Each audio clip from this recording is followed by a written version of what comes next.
Minasan, konnichiwa. Ketemu lagi bersama Kak Bias di mata kuliah Komunikasi Persuasif pertemuan 4. Seperti yang kalian tahu, di pertemuan 4 ini adalah waktunya kita belajar online. Nah, karena itu Kak Bias buatkan video pembelajaran. Ada beberapa video. Semoga teman-teman bisa bertahan menonton semua video dari Kak Bias ya. Dan kalau nggak salah di minggu ini semua kelas dari A sampai E itu juga videonya sama-sama dari Kak Bias, bukan dari dosen lain. Jadi perhatikan dengan baik karena materi minggu ini menjadi materi yang sangat penting untuk pemahaman kalian tentang apa itu komunikasi persuasif dan juga menjadi dasar dari konsep maupun teori yang akan kita pelajari di minggu-minggu berikutnya. Nah, Kak Bias akan share screen dulu untuk materi kita minggu ini. Oke. Nah, di minggu ini kita akan bahas mengenai konsep attitude dalam komunikasi persuasif bagian pertama. Jadi, bahasan attitude ini emang gak cukup cuma satu pertemuan. Jadi, kita akan bahas di pertemuan ini dan juga di pertemuan berikutnya. Nah, kalau misalnya dengar kata attitude, apa sih yang ada di dalam pikiran teman-teman? Attitude tuh apa sih gitu? Apakah teman-teman mikirnya attitude itu adalah perilaku? Atau attitude itu adalah bagaimana kita berpikir tentang sesuatu? Atau attitude itu adalah sebuah sikap? Nah, akan muncul pertanyaan berikutnya nih. Lalu sikap itu apa? Perilaku itu apa? Nah itu yang akan kita bahas di dalam pertemuan kali ini. Nah, ketika kita berkomunikasi melalui teks, ponsel, Instagram, yang namanya sikap atau attitude itu ada di mana-mana. Yang namanya sikap bisa lemah, kacau, semangat, dan juga kuat. Tiap orang akan punya sikap yang sama ataupun sikap yang beda-beda terhadap satu hal. Misalnya nih, sekarang lagi rame hashtag kabur aja dulu. Nah, gimana sih sikap kamu terhadap hashtag tersebut? Ada yang menganggap mungkin setuju, ada yang tidak setuju. Ada yang suka dengan hashtag tersebut, ada juga yang tidak suka. Nah, itu adalah dasar pengetahuan kita tentang yang namanya sikap. Nah, sebelum kita masuk ke dalam apa itu definisi sikap, apa itu bagian-bagian dari sikap, contohnya seperti apa. Nah, kita akan diskusi dulu sebentar ya.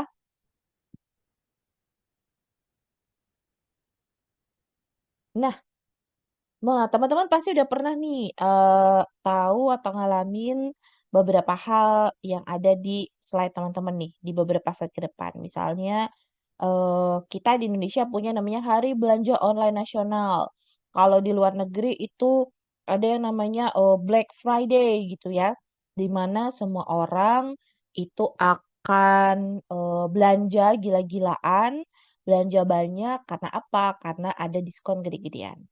Nah, sikap kamu terhadap hal ini gimana? Kamu setuju atau enggak dengan adanya yang namanya Hari Belanja Online Nasional ataupun dengan ada yang namanya Black Friday? Kalau kamu setuju, kenapa? Kalau kamu nggak setuju, kenapa? Nah, coba teman-teman pikirin hal itu ya. Kalau buat saya misalnya nih, Hari Belanja Online Nasional, apakah saya setuju atau enggak? Sikap saya netral terhadap hal ini.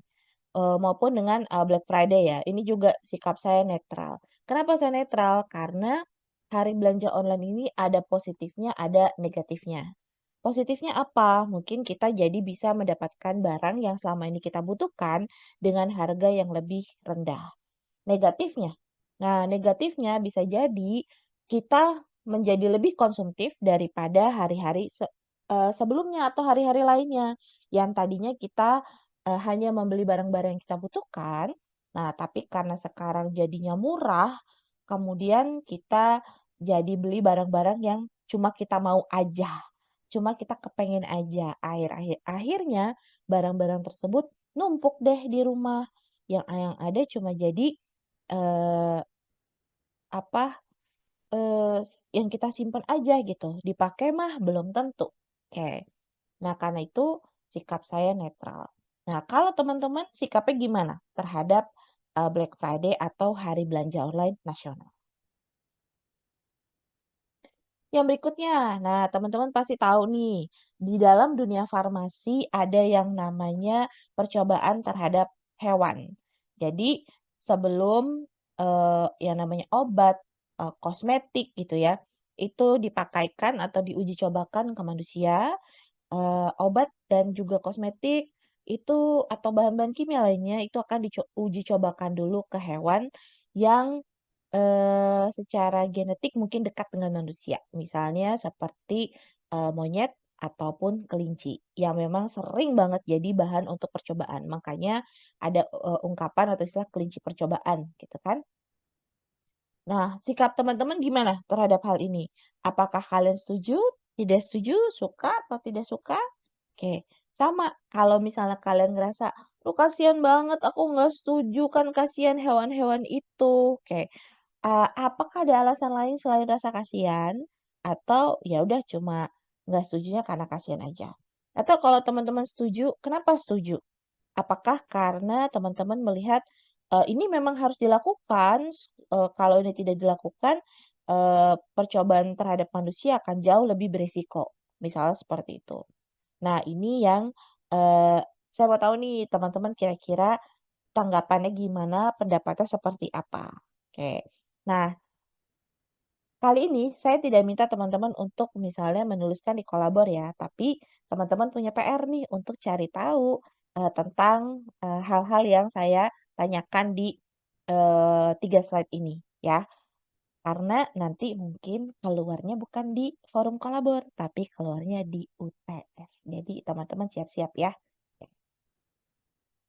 Nah, kalau misalnya ditanya nih, kalau Kabia sendiri gimana, terhadap percobaan, hewan gitu ya untuk, eee, bahan kimia, obat, ataupun, kosmetik yang nantinya akan dipakai untuk manusia? Oke, eee, sikap saya terhadap hal ini itu sempat berubah. Dulu saya berpikir bahwa ini adalah, sesuatu yang memang diperlukan. Oke, awalnya saya berpikir bahwa, oh ya memang perlu daripada nanti kita manusia, mati gitu ya, daripada nanti kita yang menanggung, resiko dan lain sebagainya. Tapi kalau sekarang sikap saya sedikit berubah nih, oke. Kalau untuk obat-obatan mungkin saya masih bisa, setuju gitu ya, karena memang ada beberapa bahan kimia yang, berbahaya memang tidak bisa langsung diuji cobakan kepada manusia. Tapi kalau untuk kosmetik, saya prefer kosmetiknya itu cruelty free. Jadi tidak diuji cobakan pada binatang. Karena bahan-bahan yang ada di kosmetik seharusnya kita sekarang sudah tahu mana yang baik dan mana yang tidak baik untuk manusia. Jadi sebenarnya bisa kok diuji cobakan langsung ke manusia kalau terkait sama persentase komponennya. Nah, belakangan juga lagi rame nih terkait, politikus kita ya, atau pemimpin negara kita gitu kan ya. Nah, sikap kamu sendiri gimana nih? Kamu baik kamu yang misalnya dulu mendukung ataupun tidak mendukung mereka, apakah sikap kamu berubah nih sejak ada, eee, kejadian ini gitu? Nah, kalau misalnya teman-teman gimana nih pendapat kalian? Atau justru malah yang tadinya nggak suka jadi suka, atau yang tadi suka jadi nggak suka, atau tetap suka? Atau tetap nggak suka? Nah, coba ya teman-teman pikirin, karena ingat, mungkin ini yang akan keluar pada saat UTS nanti. Nah, kalau misalnya nih kita mau definisikan sebenarnya sikap tuh apa sih? Kalau kita lihat, definisinya ya, sikap itu adalah evaluasi global yang dipelajari terhadap satu objek, baik itu orang, tempat, atau isu yang memengaruhi pikiran dan juga tindakan, ya. Sikap tuh bukan perilaku loh. Perilaku itu, adalah akibat dari sikap yang kita punya. Oke, kalau saya lebih suka, bilangnya tuh ya, sikap itu gampangnya adalah apakah kita setuju atau tidak setuju, suka atau tidak suka terhadap satu hal. Perilaku urusan belakangan. Kita bisa aja suka terhadap satu barang, tapi belum tentu kita akan beli barang tersebut. Misalnya nih, oh gue suka banget ngelihat barang-barang desainnya Hermes gitu, misalnya. Tapi apakah saya beli? Ya enggak. Karena buat saya nggak make sense harga-harganya barangnya, semahal itu, gitu. Tapi apakah saya suka? Suka-suka aja, gitu. Oke. Kemudian, setuju atau nggak setuju? Bisa aja kita tidak setuju terhadap satu kebijakan, satu aturan, tapi apakah kita tetap melakukan? Ya kita lakukan, gitu, mau nggak mau. Kayak jadi sikap bisa mempengaruhi perilaku, bisa juga tidak. Jadi sikap itu lebih kepada apakah kita suka, nggak suka, apakah kita setuju, nggak setuju. Ya, jadi ini merupakan memang evaluasi terhadap suatu hal. Kita udah tahu, kita pelajari, lah kemudian sikap kita seperti apa terhadap hal tersebut. Nah, sikap itu di sini disebutkan ya, sikap itu bukan afeksi murni, meskipun sikap pasti ada sisi emosinya. Jadi walaupun saya suka terhadap satu hal, bukan berarti afeksi saya atau emosi saya itu benar-benar bahagia terhadap hal tersebut. Meskipun ketika kita suka pasti ada sisi emosinya kan di sana. Oke. Nah, sikap itu akan menjadi kecenderungan kita untuk mengambil tindakan atau perilaku tertentu, ya. Bisa jadi tadi karena kita suka, ya udah saya mau beli. Karena saya setuju, maka saya akan ikut. Oke, kira-kira seperti itu. Oke, sikap itu punya beberapa karakteristik ya. Ada 3 yang kalau kita lihat dari buku teman yang kita pakai di semester ini. Yang pertama, attitudes are learned. Oh, sorry. Sikap itu kita pelajari. Kita nggak bisa serta-merta punya sikap begitu aja. Ketika kita ngeliat sesuatu, oh gue langsung nggak suka misalnya. Biasanya ada proses belajarnya dulu. Kenapa kita bisa nggak suka? Kenapa kita bisa suka? Ingat kita belajar sesuatu dari mana? Dari 2 hal. Masih ingat yang selalu saya bilang? Baik itu dari frame of reference atau field of experience. Apakah dari referensi orang lain atau dari experience kita sendiri. Oke. Jadi sikap itu kita pelajari dari orang lain. Kalau orang-orang sekitar kita bilang, gue nggak suka sama ini, dia harusnya begini, ini seperti ini, produknya nggak oke, atau dia orangnya nggak oke, dan lain sebagainya. Nah, kita belajar dari orang lain, oh si A itu ternyata orangnya tidak baik, maka saya pun akan punya sikap yang negatif terhadap dia. Atau bisa juga sikap itu kita dapatkan dari pengalaman. Setelah kita coba produknya, setelah kita datang ke tempatnya, setelah kita tahu orangnya, kita kenal, kita ngobrol, kita jadi tahu, oh ternyata dia baik kok. Oh ternyata produk ini oke kok, gitu. Nah itu adalah kita belajar dari field of experience kita. Itu adalah karakteristik karakteristik sikap yang pertama. Karakteristik sikap yang berikutnya yaitu yang namanya sikap itu global typically emotional evaluations. Jadi yang namanya sikap itu biasanya eh, secara global itu sama, oke? Dan selalu ada sisi emosi di dalamnya. Misalnya gini, kita ngubah sikap tuh susah banget. Kalau kita udah suka sama sesuatu, untuk ubahnya itu agak susah.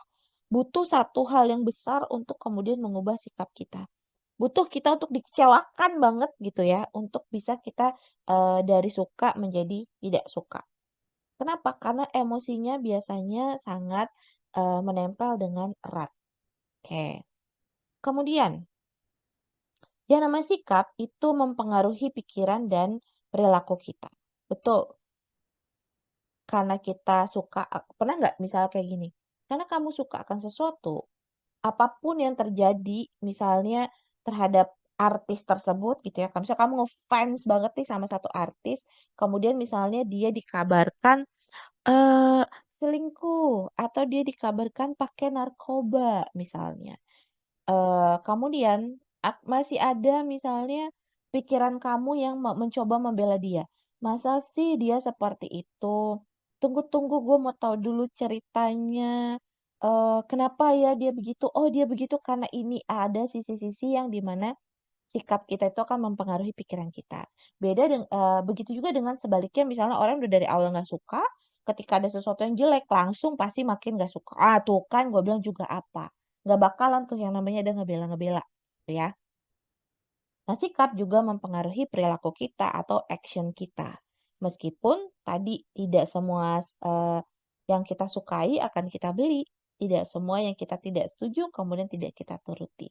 Ya, tapi secara garis besar, sikap akan mempengaruhi perilaku kita.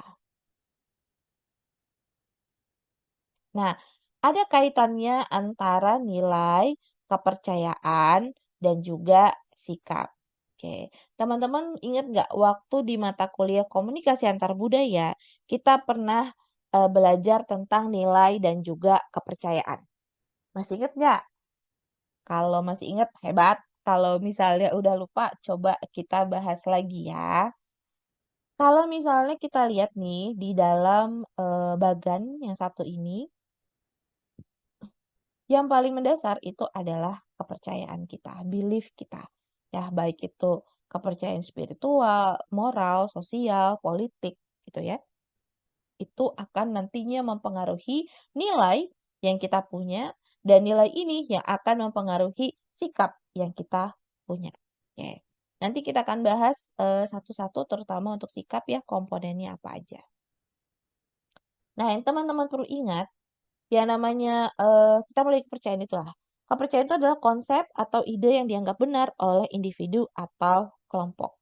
Sedangkan nilai adalah seperangkat pedoman yang membantu kita dalam memutuskan apa yang baik atau buruk. Misalnya nih kepercayaan teman-teman, teman-teman percaya pada agama Islam. Nah, kemudian dalam agama Islam itu kan pasti ada nilai-nilai yang dianut. Nilai-nilai yang akan membantu kita, apa sih yang baik, apa sih yang buruk, apa yang benar, atau yang salah, gitu ya. Nah, nanti dari nilai tersebut yang juga akan mempengaruhi sikap kita. Misal, teman-teman itu percaya pada ajaran agama Islam. Kemudian dalam agama Islam ada nilai yang mengatakan bahwa aborsi itu tidak baik, gitu, atau aborsi itu dilarang atau perceraian itu dibenci oleh Tuhan gitu ya. Nah, kemudian sikap teman-teman terhadap perceraian gimana? Ada yang mungkin karena menganut nilai itu dengan baik, menganggap bahwa oh perceraian itu sangat buruk. Orang yang bercerai itu eee, image-nya menjadi buruk. Atau gue nggak akan mau yang namanya mengalami perceraian, misal seperti itu. Kalau ada sesuatu yang terjadi, gue akan berusaha sebisa mungkin supaya tidak bercerai, karena bercerai itu dianggap perbuatan yang dibenci oleh Tuhan, misalnya seperti itu. Jadi ini adalah kaitan antara kepercayaan, nilai, dan juga sikap. Oke, sekarang kita akan bahas 3 pendekatan terkait struktur dari sikap. Oke. Pendekatan yang pertama, yaitu namanya expectancy value approach. Pendekatan pendekatan ekspektasi nilai ini menegaskan bahwa sikap itu punya dua komponen, yaitu kognisi dan afeksi atau pengetahuan dan emosi. Jadi, sikap kita itu adalah kombinasi dari apa yang kita yakini, atau kita harapkan dari satu objek tertentu dan bagaimana perasaan kita tentang ekspektasi tersebut. Oke. Misalnya kita mau kaitkan ya, pendekatan ini dengan, orang yang suka merokok atau orang yang susah banget berhenti untuk rokok. Menurut teman-teman, kenapa sih orang itu susah banget ninggalin rokok? Nah, coba nih, terutama buat teman-teman yang misalnya nih perokok juga nih sekarang. Kenapa sih kalian susah banget tinggalin yang namanya rokok? Coba kaitkan hal tersebut dengan eh, pendekatan sikap, ekspektasi, dan nilai. Nah, kalau misalnya, eh, wah, aduh nggak bisa di. Oke, nanti teman-teman di slide yang ada di kolabor teman-teman bisa lihat ya, apa namanya, videonya. Oke. Coba saya mau tahu teman-teman bagaimana pendapat kalian tentang konten tersebut. Oke, kalian bisa scan, harusnya linknya masih berlaku yang ada di sini. Tapi nanti teman-teman bisa lihat ya bagaimana tanggapan teman-teman terhadap video tersebut. Apa sih yang mau disampaikan dari video tersebut? Oke, silakan teman-teman nanti tuliskan pendapat kalian di forum kolabor ya minggu ini.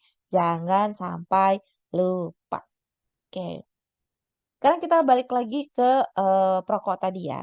Perokok itu mereka punya kognisi atau mereka punya pengetahuan, wawasan yang mungkin mereka dapatkan dari orang-orang di sekitar mereka bahwa merokok itu bisa bikin tenang, bisa kelihatan keren gitu ya. Dan ketika mereka coba, ternyata mereka merasakan hal tersebut. Kalau gue ngerokok, gue ngerasa lebih tenang nih.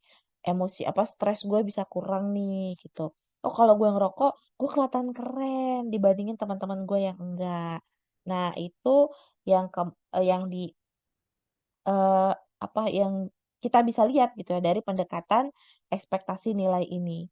Bahwa, ada yang namanya ekspektasi kognisinya gitu ya, kita ketika merokok kita jadi seperti apa, kemudian ketika kita melakukan hal tersebut, bener kejadian, gue merasa seperti itu.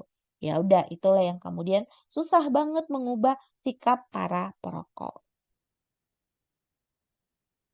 Nah, pendekatan yang kedua, pendekatan ini bilang bahwa yang namanya struktur sikap itu menempatkan emosi dan simbol sebagai pusat perhatiannya.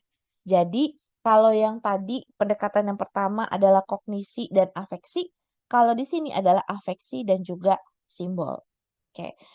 Menurut pendekatan ini, sikap, khususnya sikap politis, dicirikan oleh reaksi emosional, sentimen yang luas, dan juga prasangka yang kuat. Sikap-sikap ini diyakini sebagai inti dari evaluasi orang terhadap isu-isu sosial. Nah, kalau pendekatan yang ini bilang bahwa atau pendekatan ini membahas sikap terutama pada masalah-masalah sosial ya. Mereka bilang bahwa yang namanya isu sosial, sikap kita terhadap satu masalah tersebut, itu sangat erat kaitannya dengan simbol yang kita gunakan. Semakin banyak simbol itu ada di sekitar kita, maka simbol tersebut akan memperkuat sikap kita terhadap masalah tersebut. Baik sikap kita positif ataupun negatif terhadap isu tersebut. Nah, misalnya masalah rasisme, seksisme, ataupun sikap terhadap aborsi. Eh, Evaluasi ini atau sikap kita terkait rasisme, seksisme, dan juga aborsi itu penuh dengan simbol dan syarat dengan afeksi atau syarat dengan emosi. Oke. Kita akan memperoleh respon afeksi terhadap simbol sejak dini dari orang tua, teman sebaya, dan juga media massa. Kita misalnya dari kecil kalau kita udah sering bilang sama orang tua kita gitu ya, "Jangan temenan ya sama yang Cina," misalnya. Kan itu adalah masalah rasisme. Jangan temenan sama yang Cina, mereka tuh seperti ini, mereka tuh seperti itu. Nanti kamu begini, nanti mereka akan begitu. Nah, ada emosi, ada afeksi yang ditanamkan di dalam, rasisme tersebut. Yang akhirnya itu membangun sikap di dalam pikiran kita. Nah, simbol-simbolnya bisa macam-macam ya, bisa bendera, ornamen keagamaan, kata atau kode yang dikaitkan dengan kelompok minoritas. Tadi misalnya Cina sipit gitu ya, Cina putih misalnya. Nah, itu adalah simbol-simbol yang yang biasanya kita gunakan. Nah, sebagai hasil dari pengalaman belajar awal, kita itu mengembangkan sikap yang kuat terhadap negara kita, nilai-nilai agama, loyalitas etis, dan juga prasangka rasial. Nah, kecenderungan simbolis ini terletak pada inti orang terhadap isu-isu sosial. Nah, jadi yang namanya kecenderungan simbolis ini itu kait banget sangat erat kaitannya dengan isu-isu sosial. Kalau kita punya afeksi yang negatif, kemudian simbol itu ada di sekitar kita, simbol itu selalu kita pakai, ya udah akhirnya afeksi kita pun akan semakin kuat.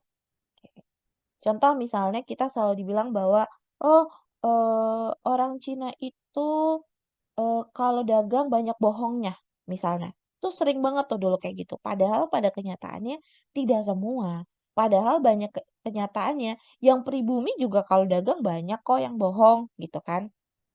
Nah, kemudian misalnya, eee, simbol ini muncul dalam film. Diceritakan bahwa ada tokoh Chinese dalam film yang kemudian melakukan hal tersebut. Ya udah, maka afeksi kita akan semakin kuat. Eee, Sikap kita, emosi kita terhadap orang Chinese misalnya itu akan semakin kuat. Ya udah, akhirnya simbol-simbol tersebut memperkuat afeksi, afeksi kita semakin negatif, ya udah sikap kita pun ikut jadi negatif. Nah, mungkin kamu juga pernah nih dengar istilah-istilah yang membuat kita pikir negatif seperti anak haram, kumpul kebo gitu kan ya. Nah, simbol-simbol ini bisa membangun afeksi negatif pada pihak-pihak yang melakukan hal tersebut atau pada eh, teman-teman di sekitar kita yang mungkin mereka dianggap sebagai anak haram. Padahal ingat bukan anaknya loh yang haram, tapi perbuatan orang tuanya. Yang jadi korbannya adalah anak. Kasihan mereka. Oke. Nah, pendekatan yang ketiga terkait struktur dari sikap adalah the rule of ideology. Pandangan ini membahas yaitu organisasi sikap menekankan ideologi atau pandangan dunia.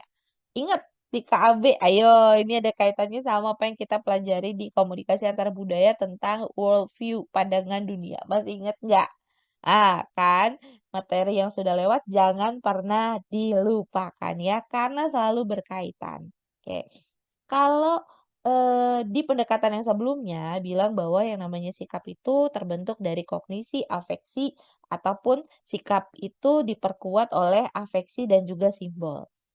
Di pendekatan yang ketiga ini, dia menekankan kekuatan emosi yang ditimbulkan oleh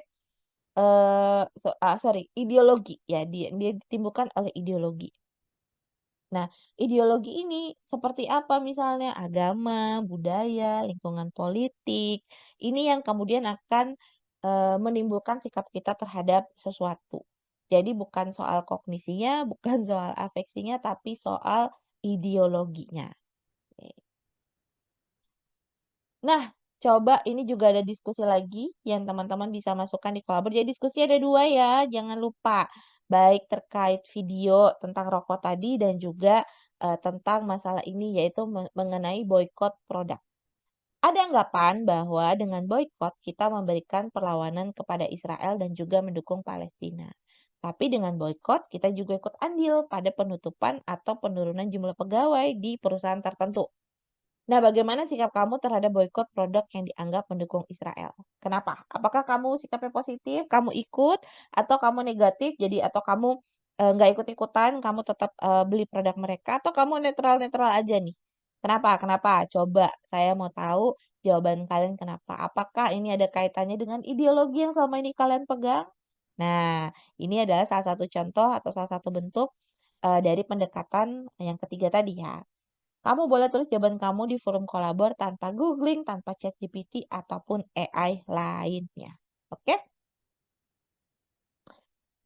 Nah, kalau misalnya kita ambil kesimpulan yang biasanya kita gunakan dalam komunikasi persuasif, komponen sikap itu ada 3.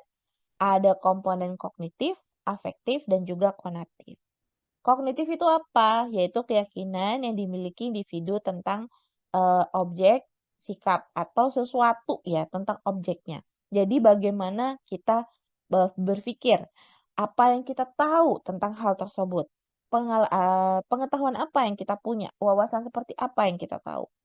Kemudian komponen sikap berikutnya adalah afektif, yaitu emosinya, rasanya tuh gimana. Kita udah tahu nih tentang kopi. Nah, kemudian apa yang kita rasakan terhadap kopi? Bukan cuma rasa di mulut ya, tapi emosinya apa? Oh, ketika minum kopi saya merasa tenang. Oh, ketika minum kopi saya merasa lebih bersemangat. Nah, itu adalah afeksinya. Lalu konatif. Konatif ini adalah do-nya. Apa yang kita kemudian lakukan eh, terkait dengan sikap yang kita punya. Oh, karena saya suka kopi, karena saya tahu kopi itu misalnya bisa membuat kita lebih bersemangat, maka saya akan minum kopi. Misal seperti itu. Nah, ini adalah komponen dari sikap. Nah, kita akan lanjut membahas mengenai sikap di video berikutnya. Di video pertama ini, kalau teman-teman masih ada yang tidak dipahami, silakan kalian tonton ulang. Atau kalian boleh loh bertanya lewat forum kolabor atau bertanya pada dosen yang mengampu mata kuliah ini di kelas kalian. Oke, kita ketemu di video berikutnya. Jangan lupa untuk isi forum di kolabor. Oke, bye-bye.